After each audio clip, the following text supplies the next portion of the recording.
Actually आपण विचार करतो आहे ते तो म्हणजे आपण एकत्रित पाणी आणणे आणि मग त्याला एका ठिकाणी घेऊन जाऊन रिचार्ज करणे, हा याला म्हणतात सलाईन करणे. We are at the stage of saline. बरोबर आहे. पण ते चुकीचं आहे. And whatever we are म्हणजे मी पण करतो आहे ते अगेन्स्ट द नेचर आहे.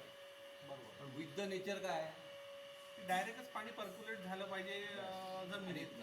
ही जर पाळ आपण तोडली हो आणि याला खालती माती काढून याला जर प्लेन केलं आणि खालती माती जर काढून तिथे जर डायरेक्ट पाणी जाऊ दिलं, हो this is the best clean water harvest. Correct. बरोबर आहे. त्याच्यासारखं दुसरं काहीच नाही. ते अननेसरी मग तो गड्डा करा मग त्याच्यात टाका आणि नाही, तो आता मजबुरीचा विषय. मजबुरीचा विषय आहे. पण हे जर का रेडीमेड अवेलेबल असेल हा, तर याला तोडायची एक तर मानसिकता ठेवा, हो माती काढून त्याला डीपनेस करा. हो आणि दुसरा ॲडव्हान्टेज असा आहे की प्लांट्स क्लीन्स द वॉटर. हो आपले जे प्लांट्स असतात ते मुळातनं पाणी ये ना, जेव्हा विश्वास. percolate होऊन जमिनीकडे जातं, अरविंद हे विश्वास राहू दे. त्याकडे जातं त्यावेळेला ते पाण्याला अधिक शुद्ध करत नाही. हो आता हे सगळं आम्ही विसरलो. हो ते हा जो कन्सेप्ट आहे हा तर जबरदस्तीवाला झाला. म्हणजे की हे टाकणे आणि मग हे करणे फिरणे. मी केलेलं आहे एका ठिकाणी. तो पर्याय नसल्यामुळे चालू असलेला पार्ट आहे. पण हे तुम्ही सांगितलं हे योग्य आहे. नाही, मी असंच करतो का, पहिले हेच काम करतो मी. पण जिथे जर याची व्यवस्था असेल तर भाऊ त्या व्यवस्था तुम्ही करा आणि पहिले. काही नसत थोडा तरी स्लोप दिला. स्लोप आहे नाही, स्लोपची गरज नाही पाण्याला. ऑटोमॅटिक चाललंच जाईल. पाण्याला स्लोपची पण गरज नाही. त्याला त्याची दिशा माहिती आहे. दिशा आमची चुकी. करेक्ट. सर हे आपलं तर चांगलंच आहे सगळीकडे. आम्ही सगळंच केलेलं आहे. हा. हे जे पाणी आहे बस मी तुम्हाला सांगतो इथे या पूर्ण पाणी येते या वरुनी आणि हे डायरेक्टच जाईल त्याला. ते ऑटोमॅटिक रिचार्ज आणि मग एक्सेस वॉटर जे राहील एक्सेस वॉटरला मग अधिक कुठे रिचार्ज करता येईल याचा विचार मग ते करू. चालत जाईल. म्हणजे मला तर असं वाटतं की आम्ही तुम्ही पाहिलं आहे की हे जे पाईप्स आहेत आमचे तिकडे दिलेले आहे ते दोन्ही सर्क्युलेट होऊन जातील सरळ सरळ. That is a better method आणि करेक्ट मेथड तीच आहे. म्हणजे माझ्या घरी देखील मी मग काही इथे वर्षापूर्वी केलं. काय रे, लोखंडी जाळी टाकणे का मग काय करणे? काहीच कर. हे फक्त पाळी पूर्ण फोडून काढणे हा. पहिली गोष्ट म्हणजे हा. ही सगळी माती काढणे आणि याला डीपन करणे. ओके. म्हणजे पाणी असं वाहत तिथे खालती चाललं जाईल. हम्म. इकडचं कॉन्क्रीट नाही फोडायचं. स्लोप तिकडे आहेच आमचा ऍक्च्युली. स्लोप आहे पण इकडचं कॉन्क्रीट कुठेही फोडायचं नाही. ती पाळ फोडायची. कारण काय होईल की जोपर्यंत तुम्ही माती काढणार नाही ती ते पाळ पूर्ण फोडायचे पण. प्रश्न नाही.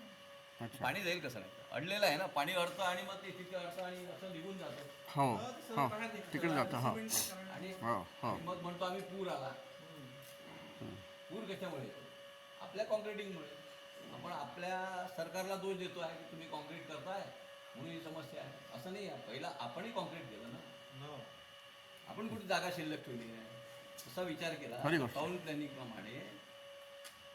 प्लॅनिंग प्रमाणे 35% जागा एन्व्हायरमेंटली ओपन ठेवली पाहिजे. आहे का फ्लॅट स्कीममध्ये? नाही. एन्करेजमेंट आहे आपला. आम्ही आपण मतलबी जीवन जगतो आहे अक्षरशः. एन्करेजमेंट आहे सगळं. आणि त्याच्यानंतर एन्करेजमेंट तुम्ही त्यातल्या त्यात नाही केलं म्हणजे झाडं लावली आहे ते बरं आहे तुमचं. तुम्ही चांगली गोष्ट केली. काकू असले मग काकून त्या स्टार्टिंगला झाडं लावून दिले त्याच्यामुळे आमची बिल्डिंग नाही त्याच्यामुळे तुम्ही चांगले असं मी तुम्हाला म्हणेन. पर्क्युलेशन आहे म्हणजे आम्ही सगळे तसे पाळी असेल तर होईल कसं तेवढं होईल.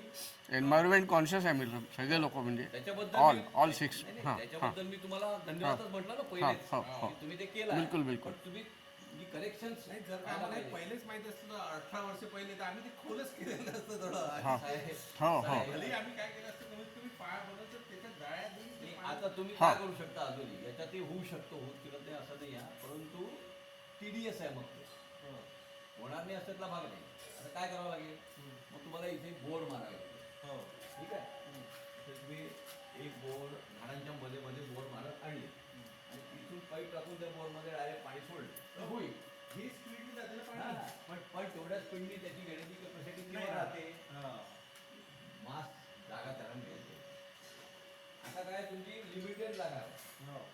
आणि इथून जेव्हा पाणी पडेल तेव्हा ते त्याच्यातलं पाणी एवढ्या स्पेसमध्ये जाईल ना आतमध्ये. ते जास्त नाही जाणार कारण भरपूर जातं पण विचार खोल पाहिजे. पाहिजे. हो, खोल पाहिजेच ते बरोबर. ते खोल असेल तर जाईल वरच्यावर नाही जाणार. वरच्यावर तर जाणार नाही.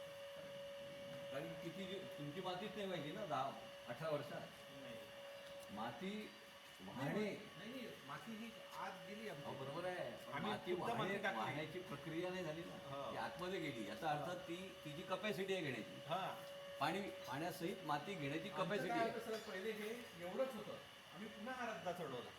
ते सगळं तोडून घ्या, हे बेस्ट आहे. छोटा रद्दा होता आमचा. मग माती पण माती खराब होते का रे बदली. याच्यात माती खराब होते का नाही, माती खराब नाही हो. हं, माती खराब होणे हा विषय नाही आहे. हं, मातीला मार्ग जो आहे, मातीचा मार्ग जो आहे तो खोल जाण्याचा पाण्यासोबत आहे एकतर, किंवा वाहून जाण्याचा. हं.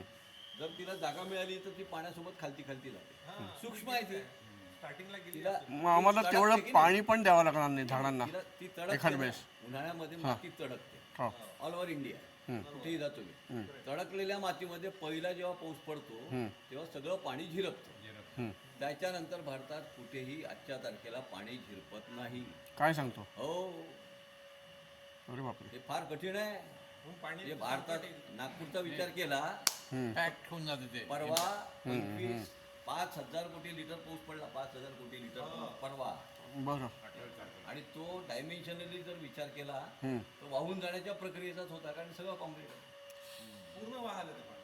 नाही, वाहिलं नाही तर थांबलं. थांबलं ते. दुसरं काय, त्याला पर्याय नाही. Actually आत तो वाहणे नाही तर थांबणे. हा. आतमध्ये जायला मार्ग नाही हा. आहे. आणि व्हायच्या साठीचा लॉगिंग होऊन गेलं सगळं. नाही, मला समजून गेला सर विषय एका मिनिटात. हे मी जेवढं पाहतो, जेवढं ओपन प्रयत्न करा, करतो. तुम्ही जेवढं ओपन करा तेवढं तुम्हाला तरी आमचं काय थोडं विहिरीत चाललं जातं सर पाणी. समोर पाणी घ्या ना. अरविंद इकडे इकडे इकडे मग तिकडनं चाललो आपण. आता एक काम करायचं मग. म्हणजे ते आता कसं असतं, ती सायकल कशी करायची हो. येतात ना. हा जो पाथ आहे, हो. हा पाथ ज्यावेळेला तुमचा डिपेनिंग करून घ्या, हो. हा पर्टिक्युलरली हो. याच्यातनं पाणी जेव्हा जाईल हो. की याचं पर्कोलेशन, हो. याच्यामध्ये एक पाईप टाकायची हो. शेवटच्या फेजमध्ये, त्याच्यामध्ये गिट्टी भरायची, हो.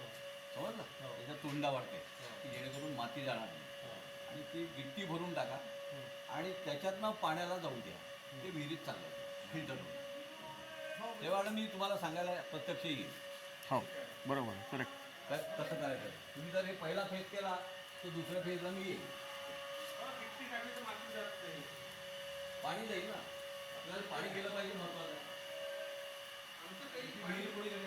ते इकडे इकडे वाहत जातं. आम्ही जे खोल केलं होतं तर त्याच्यातून जातं. नाही विहिरीत पाणी असतं बऱ्यापैकी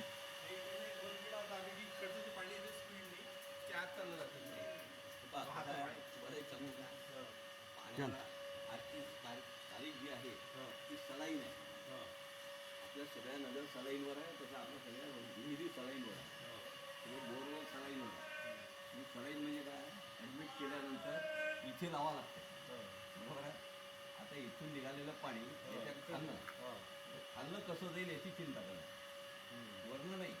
हां, मातीतनं पर्कोलेट होत होत ते कसं इकडे फ्लो होईल ते तुम्हाला त्या पद्धतीचं थोडंसं अंडरग्राऊंड स्लोप जर केला तुम्ही, त्याच्यामध्ये मिट्टी टाकली आणि मग त्याच्यावरनं तुम्ही लोखंडी जाळीचं जर इथे हे टाकून दिलं तर तुमचा रस्ता कधी बनणार?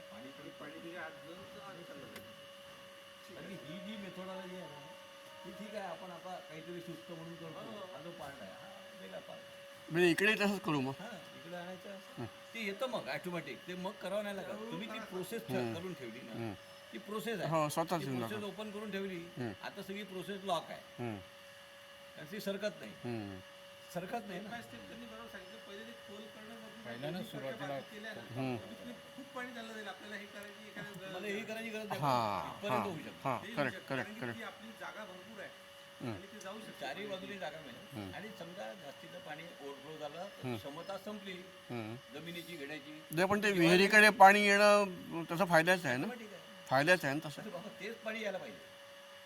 नाही म्हणजे आपण तिकडे झिरपलं पाणी तर इथे येणार नाही 100% येईल. 100% येईल. येईल का खाली जाईल ना, जमिनीत पाणी गेलं पाहिजे फक्त. जमिनीत पाणी जाण्याची प्रक्रिया ही आर्टिफिशियली करायची आहे. बस. हो ती नॅचरली बंद झालेली आहे पूर्ण भारतात. हो यांनी स्टेपवेलचं काम घेतलं ह्या आपल्या कमिटीवर आहे. मोठं पद आहे ते.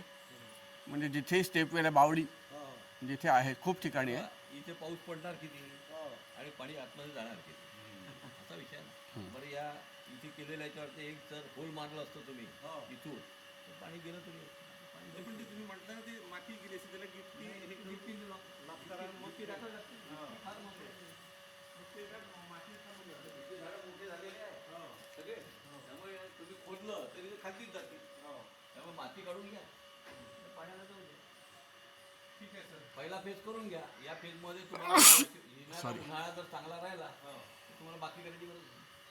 ठीक आहे, करतो प्रयत्न. That is a better. तुमच्या इथलं सोपी काम मी केलं. वा थँक्यू व्हेरी मच. मी फार लोकांना तत्वज्ञान नाही, प्रॅक्टिकली सांगितलं. थँक्यू. आपलं सगळं प्रॅक्टिकल. माझा शाळेतला मित्र आहे. काही वर्षापासून काम करतो आपण. 40 वर्ष झाले आपल्याला कामात. हो ना. हा, त्याच्यामुळे आपण ब्रीफ आता मग मी काय प्रॅक्टिकल हेच कन्सेप्ट दुसरीकडे वापरायला की कमीत कमी झालं ते खोल करत जाईल. हो लेवलवर करतो ना आपण, हे ते चुकीचं idea- आहे. आता हे मला समजून गेलं. म्हणजे मी माझ्या ऑफिसमध्ये म्हणजे प्लांटवर वगैरे जे आम्ही अंकुरसीडला आहे, तर तिथे आम्ही असं बनवतो आणि रेन वॉटर हार्वेस्टिंगचा तर कंटा केला मी. पण त्या ते गिट्टी भरून हे ते असं सगळं आहे. केलं. असं आहे, आम्ही आहोत पगले. हो. आम्हाला दिसतं त्या फेसबुकवर हो. असं होते आहे बा. आम्ही आधारशासारखं पाणी घेतो तसं नाही पाहिजे. आणि हे बरोबर आहे. आधारशासारखं जेव्हा पाणी घेतो तेव्हा त्याची कपॅसिटी भूगर्भाची पर्कोलेट होण्याची स्टॉप होते. कारण की ती काळ्या मातीसहित जाते हो. किंवा क्षारांसहित जाते. क्षार हे मातीला अंडर करंटमध्ये लॉक करतात. आज भारताचं पाणी थांबलं काय? क्षारांमुळे. आता रोड आता क्षार म्हणजे काय? त्याच्यात क्षार म्हणजे काय? अंकुर सीडमध्ये काम करणारे तुम्ही लोक आहे. क्षार म्हणजे काय माहित नाही अनेकांना. हा प्रॉब्लेम आहे ना. म्हणजे जे शेतकरी बेस वर्क करतात आहे त्यांना क्षारांचीच माहिती नाही ना. क्षार हे वनस्पतीचं अन्न आहे. केमिकल फार्मिंग करतोय म्हणजे क्षार देतोय, हे कोणाला माहिती आहे? सांगा ना मला तुम्ही.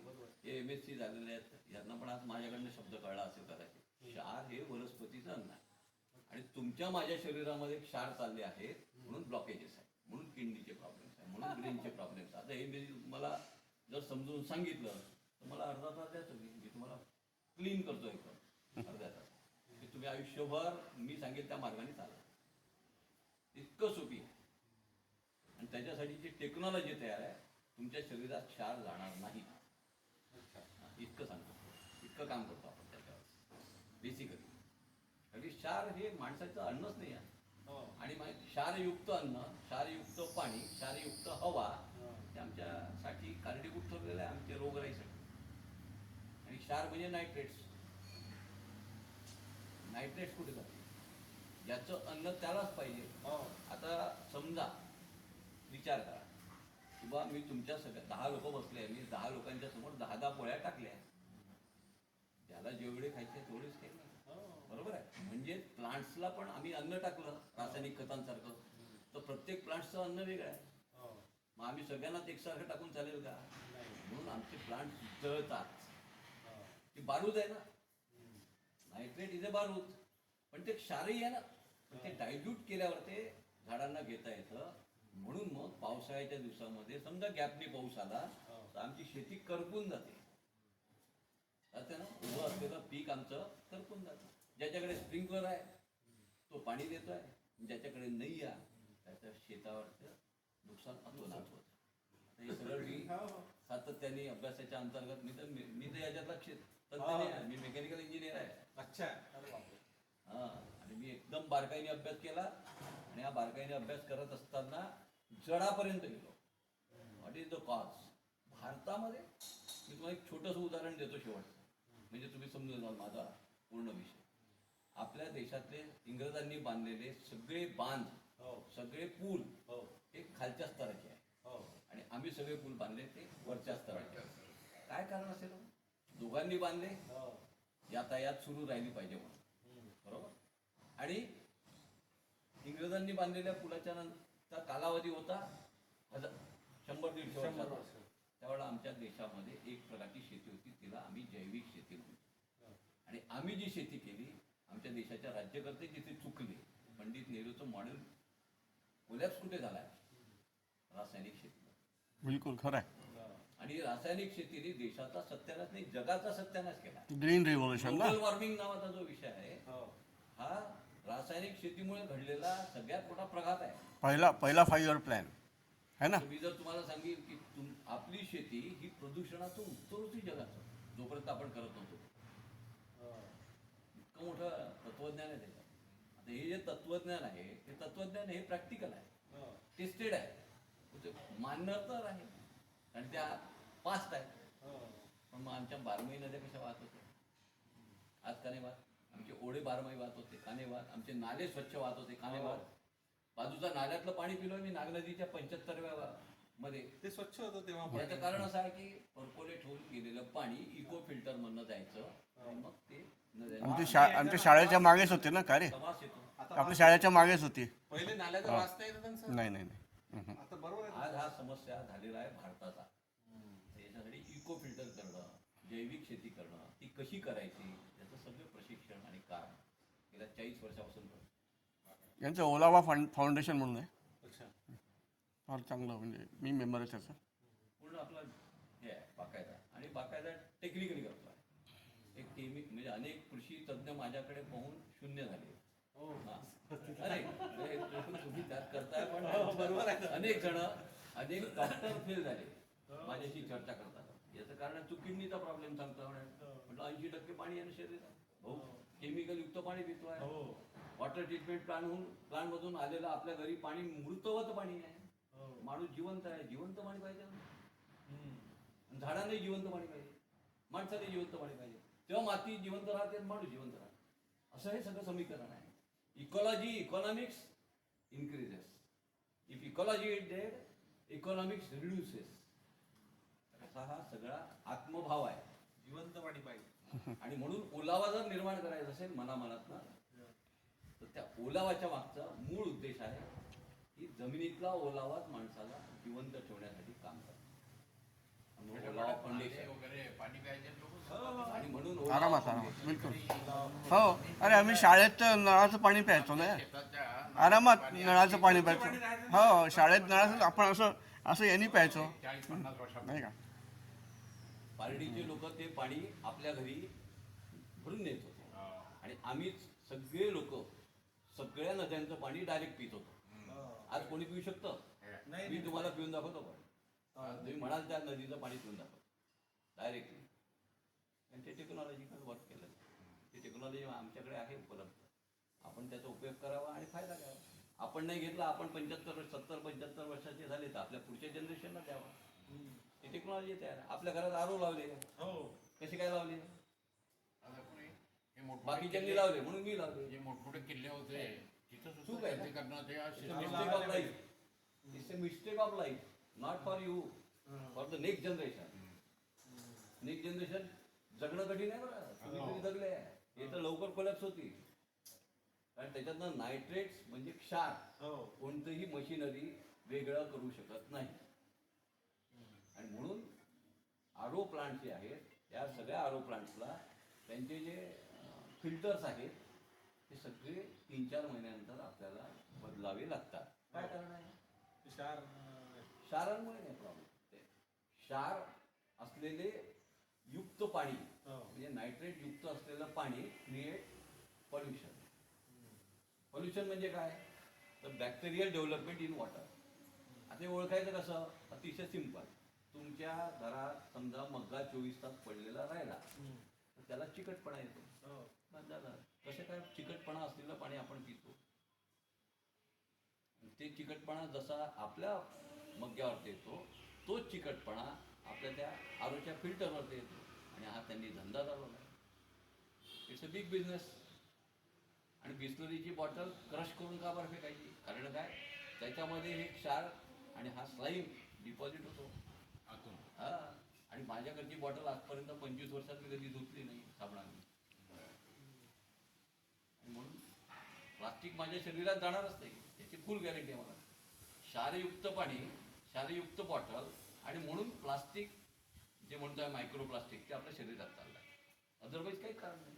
Plastic is not dangerous. एक लक्षात घ्या. भाऊ करतोय आपण. प्लास्टिक हा डिझॉल्व्ह होत नाही पाण्यात, बरोबर? मग ते कसं काय खराब आहे? प्लास्टर ऑफ पॅरिसची मूर्ती डिझॉल्व्ह होत नाही पाण्यात, मूर्ती कशी काय खराब आहे? जी डिझॉल्व्ह होते ती प्रदूषित करते. पण प्रॉब्लेम असा आहे याचा की यांची मास जी आहे, प्लास्टिकचं जे मास आहे ते नदीकडे समुद्राकडे नाही गेला पाहिजे. ते गेल्यामुळे आमच्या समस्या क्रिएट झाल्या. बेसिक हा प्रॉब्लेम आहे. आमची केमिकल युक्त माती 3.5 फूट ते 4 फूट गेल्या 50-60 वर्षांमध्ये समुद्राकडे वाहून गेली. आमचे सगळे डॅम्स भारतातले हे जवळपास 35% मातीने भरलेले आहे. अरविंद होशियारपूर डिस्ट्रिक्ट आहे ना पंजाबमधलं, जे फार पूर्वी सुपीक होतं. या ग्रीन रिव्होल्युशन नंतर ते इतकं बॅरन होत गेले लँड तिथली. पूर्ण अख्खा हा पंजाब, हा हरियाणा, नाही मला तिथलं माहिती आहे. हो हो मी स्वतः फिरून आलो त्या भागात. करेक्ट. पंजाब, हरियाणा पूर्ण म्हणजे जे पूर्वी अगदी भारतातल्या जवळपास सगळ्या स्टेटमध्ये फिरून आलो. बारकाईने अभ्यास केला, काय काय कुठे कुठे चाललंय, कुठे कुठे काय प्रक्रिया चालू आहे. माझा काही विषय नव्हता, पण मी त्या विषयात शिरलं, डोकं टाकलं आणि आनंद घेण्यासाठी हा विषय जगाचा विषय केला. आपला विषय आहे तो जगाचा विषय करावा आणि आनंद घ्यावा. वा बोलावा. क्या बात. Thank you very much. थँक्यू. चला सर, मी भेटतो.